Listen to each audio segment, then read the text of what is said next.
एका गावात राजू नावाचा 12-13 वर्षाचा मुलगा राहत होता. एकदा तो बोरं आणण्यासाठी रानात गेला असताना त्याला तहान लागली. त्याला वाटेत एक विहीर दिसली.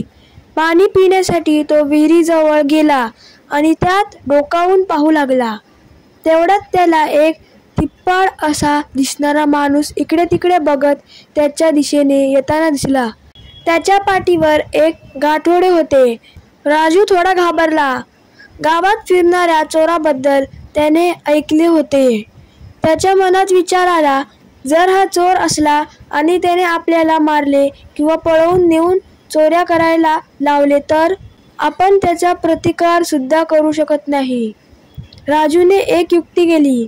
तो विहिरीत पाहून जोरजोरात रडू लागला. तो चोर राजूकडे आला आणि त्याला विचारले, काय रे मुला, तुला रडायला काय झालं? राजू रडतच म्हणाला, मी या विहिरीत किती पाणी आहे ते वाकून पाहत होतो. तेव्हा माझ्या गळ्यातली सोन्याची साखळी या विहिरीत पडली. आता जर साखळीशिवाय मी घरी गेलो तर आई बाबा मला खूप मारतील. चोराने मनात विचार केला, मी जर विहिरीत उडी मारून ती साखळी काढून घेऊन पळून गेलो तर माझा जास्त फायदा होईल. हा छोटा मुलगा काही मला पकडू शकणार नाही. चोराने विचार केल्याप्रमाणे तो राजूला म्हणाला, हे बघ मुला, तू माझं हे बोचकं सांभाळ. मी तुला विहिरीतून तुझी साखळी काढून देतो. हुशार राजूला चोराच्या मनातला विचार समजला. तरीही त्याने चोराला होकार दिला. त्या चोराने लगेच विहिरीत उडी मारली आणि विहिरीच्या तळाशी साखळीचा शोध घेऊ लागला.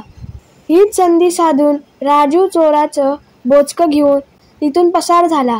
गावात जाऊन राजूने ते बोचकं पोलिसांकडे नेऊन दिलं आणि त्या चोराबद्दल माहिती दिली.